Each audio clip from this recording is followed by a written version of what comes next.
Olá, estou aqui com o pastor Wilson Aleixo, ele trabalha no Tocantins, né? Tem uma história muito interessante de alguém que esteve envolvido com ufologia, com essa questão de mistérios e tudo mais, e graças ao trabalho, né, feito pela Igreja Adventista com Impacto Esperança, um livro, ele teve a vida completamente mudada, né, teve uma mudança de rumo assim realmente radical, e eu queria que o pastor Wilson contasse como é que foi essa história, né? Quantos anos faz isso? E assim, conta um pouquinho como é que era a sua vida antes, que tipo de envolvimento você teve realmente com a ufologia, né? E o que determinou essa mudança tão radical em sua vida? A ufologia ela apareceu em minha vida quando eu tinha 17 anos. Eu realmente vi algo sobrenatural, estava numa cidade, no Goiás, e vi uma luz muito forte passando sobre mim. Estava numa praça, estava sem energia elétrica. E desde aquele momento, então, eu me interessei por estudar a ufologia. Antes você não tinha lido nada, não? Nada sobre isso. Foi esse evento que me fez despertou a curiosidade para estudar. Então, eu tive acesso às revistas da UFO, eu não era assinante, mas eu tinha basicamente todas as edições da UFO, lia muito sobre isso. Eu me aprofundei sobre o caso de Roswell, eu me aprofundei também na Área 51 e li muito sobre Varginha, Colares. Então, tudo aquilo que era relacionado à ufologia, eu estava buscando ter informação sobre isso. Quantos anos estudando esse assunto? Foi mais ou menos uns 20 anos estudando sobre isso. Foi 17, mais ou menos uns 18 a 20 anos estudando sobre isso. E a ufologia, realmente, eu acreditava naquilo. Eu tinha a minha crença, a minha fé era que viria um disco voador e eu realmente seria abduzido em algum momento da minha vida. Era a sua grande esperança. Eu estava sinceramente errado, era a minha esperança. E o reviravolta... Só um detalhe, pastor, antes de você falar do ponto da virada, né? Depois daquele primeiro evento, digamos, sobrenatural, houve algum outro tipo de contato, entre aspas, né? Algum tipo de manifestação sobrenatural que fez com que você confirmasse a sua convicção nesse caminho da ufologia? Teve um outro evento, foi na cidade de Itaquaruçu, que fica próximo a Palmas. Eu também vi uma luz saindo do meio da floresta e essa luz, ela foi até o céu e ela foi para a direita, esquerda e depois ela desceu. E foi algo muito... tinha outras pessoas ali também que presenciaram e dentre esses eventos, acredito que esses dois foram os mais marcantes e mais significativos. Chegou a participar de algum encontro? A gente sabe que tem encontros organizados, né, de pessoas que cultuam ou que estudam, né, ufologia. Você chegou a participar de algum encontro? Encontrou mais pessoas também que tiveram experiências semelhantes?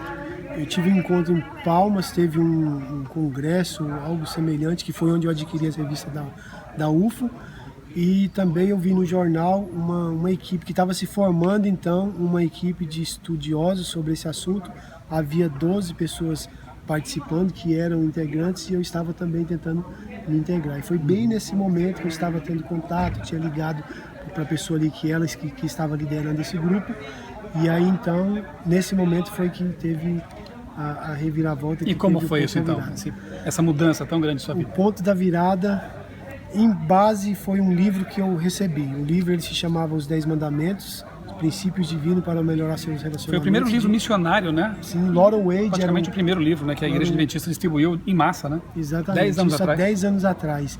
Mas a princípio eu não li esse livro porque eu tinha aversão à religião, eu não acreditava em Deus, eu acreditava que a Bíblia era o ópio da sociedade, eu realmente tinha aversão a tudo isso.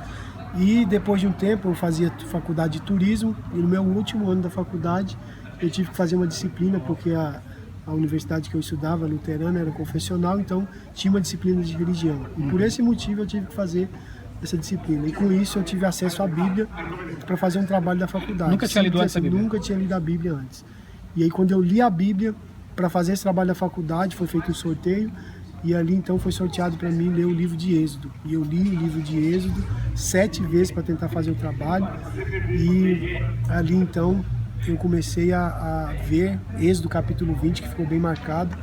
E nesse processo eu comecei a ler o livro por causa de Êxodo capítulo 20 e por causa do trabalho da faculdade. Para buscar mais informação para o trabalho. Mais informações. Olha sobre que isso. Coincidência, né? Coincidência, providência, né? Divina sobre tudo isso daí. E assim então começou esse processo. Num outro trabalho que o professor passou, também foi feito um sorteio, que agora era para falar sobre religião. E aí fez o sorteio. Você vai falar sobre a Igreja Católica, você vai falar sobre Batista, você vai falar sobre o Testemunho de Jeová, e você aí atrás, apontou para mim, vai falar sobre os Adventistas. Aí já não dá para pensar mais que seja coincidência, né? Eu Adventista para você. Eu nunca tinha ouvido falar na Igreja Adventista, é a grande verdade. Nem Não sabia que o existia. livro era da Igreja Adventista. Não sabia que o livro era da Igreja Adventista. Inclusive, quem me deu o livro não era um adventista, era um amigo meu chamado Osmar, apelidado Ziba. E esse amigo, então, me deu esse livro, que ele tinha ganhado, acho que da sogra dele, que era adventista. Enfim, então eu não conhecia a Igreja Adventista até esse momento de fazer o trabalho da faculdade. E quando eu comecei a estudar a Igreja Adventista, começou por um livro chamado O Homem e o Sagrado, que a Universidade Luterana tem. E ali tinha 3 páginas que falavam da igreja, dizia que era uma seita e tudo. Eu achei a pesquisa muito simplória, e aí é onde eu fui buscar mais a fundo realmente sobre a igreja. E quando eu comecei a ler sobre a igreja, e veio à minha mente o livro de Êxodo, e eu falei, será que é o mesmo povo que ainda continua andando aqui nessa terra, procurando a terra prometida, porque os princípios que eles guardam é muito semelhante àquilo que está no livro de Êxodo, e nesse processo eu já estava lendo a Bíblia, decidi ler a Bíblia toda, eu estava no livro de Deuteronômio, e isso ficou muito forte também no meu coração. Isso você tinha quantos anos na época? 30? 20? Eu estava com 29 anos. 29 anos. 28, 29 anos. Foi em 2007 isso aconteceu. Nesse processo aí de eu fazer esse trabalho da faculdade. E resumindo mais ou menos a história, é que eu comecei a buscar a fundo e comecei a questionar ou ver a possibilidade de existência de um Deus. E no meu questionamento era, se Deus existe, então me prova. Se existe um caminho, se existe uma verdade, então me mostra. Assim como falou com esse Moisés, fala comigo também. E aí então Deus foi se revelando de forma sublime. E uma delas foi realmente mostrar que o sábado era o santo dia dele. Meu gerente, Carlos Humberto Marinho Gouveia, ele falou que o sábado era um dia que eu precisava descansar. Eu tinha algumas promoções lá no meu trabalho e ele disse que ia dar mais uma promoção que era o sábado como de descanso. Eu não tinha comentado com ninguém, não tinha falado para ninguém sobre o meu estudo, enfim, era só eu e meus pensamentos daquilo que eu estava fazendo. E eu vi na resposta desse meu gerente uma resposta de Deus me mostrando o caminho. Dentre elas, lá na faculdade também, quando eu apresentei o trabalho da Igreja Adventista, uma moça me entregou um panfleto e eu vi esses crentes querendo mais uma vez alienar a cabeça dos outros. Mas enfim, guardei aquele panfleto. Quando eu cheguei em casa, minha namorada estava lá e aí começamos a conversar e ela disse que tinha uma amiga dela orando por nós. Eu disse, como assim orando por nós? Está falando da nossa vida para os outros? E a grande verdade é que essa amiga dela era uma adventista do 7º dia. Quer dizer, parece que Deus estava cercando você de todos os lados. De todos os lados, de todas as formas, você, pedindo aquilo que eu fiz em oração, ele estava me respondendo. Se revelando a você. Se revelando. Bom, pastor, você depois conheceu a igreja, você depois sentiu o chamado para fazer outra faculdade, teologia, né? Sim. Para se tornar um pastor. E deixa eu te perguntar uma coisa agora. A gente sabe, especialmente com os trabalhos, os livros, né, que George Vanderman, né, o autor do livro Viagem Sobrenatural, também, né, o Murnau, falam sobre o fato de que o inimigo de Deus usa, né, essas supostas aparições de OVNIs, né, e extraterrestres para enganar as pessoas.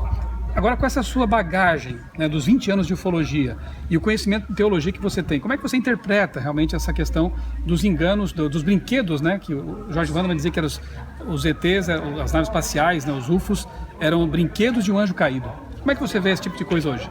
Isso daí tem totalmente base naquilo que as escrituras nos dizem, que o anjo, inimigo de Deus, Satanás, ele foi capaz de se transformar em anjo de luz para tentar enganar Jesus.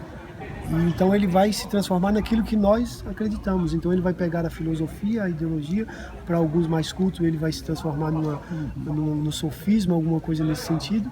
E se é mula sem cabeça ou saci pererê, enfim, gnomos, de alguma coisa, fadas, seres elementares. Então, para mim, no caso, ele quis alcançar através da ufologia. Então eu acredito realmente que isso é contrafação de Satanás, o inimigo de Deus. Tudo que ele puder fazer, tudo que tiver alcance para ele fazer, para enganar, se possível, aqueles que realmente conhecem a Bíblia e têm a base na palavra de Deus, ele vai fazer para enganar. Porque esse é o trabalho dele, realmente iludir, enganar e fazer uma contrafação daquilo que é a verdade.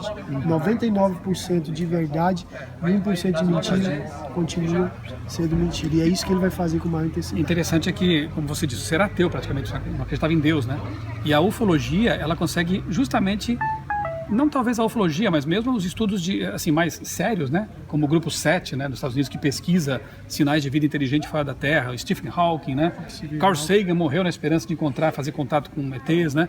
Então, é o tipo de coisa que consegue enganar aqueles que não creem em Deus.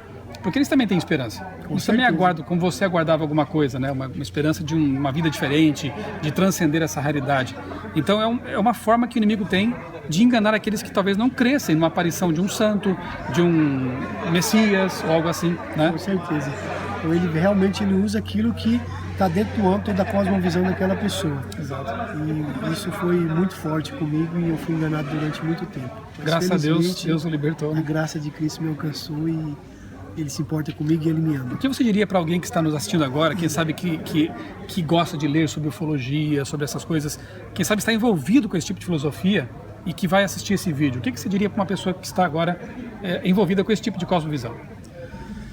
Eu participei disso. Eu sei exatamente o que você está lendo, eu sei exatamente as dúvidas que você tem, o anseio que você tem. No meu caso, eu buscava por um significado para a minha existência. Eu buscava realmente uma resposta e talvez seja isso que você esteja buscando. E eu quero te orientar que esse não é o caminho. Aí você não vai encontrar a resposta que você quer. O preenchimento, o vazio que está no seu coração, em busca de algum preenchimento para esse lugar, você só vai encontrar através do estudo da Palavra de Deus. O estudo sincero. Eu estava sinceramente errado e sinceramente perdido. E eu não quero que você participe disso e que não tenha o mesmo sentimento que eu tive no passado. De frustração, de entender que eu realmente estava sendo enganado. E você tem essa oportunidade de, pela Palavra de Deus, através da Palavra de Deus, encontrar o caminho da verdade. Ali sim você encontra uma base, um alicerce para preencher esse vazio que você está sentindo. Amém. Pastor Wilson, muito obrigado. Eu que agradeço. Deus continue abençoando vocês. Amém. E o seu ministério também. Amém. Deus seja louvado.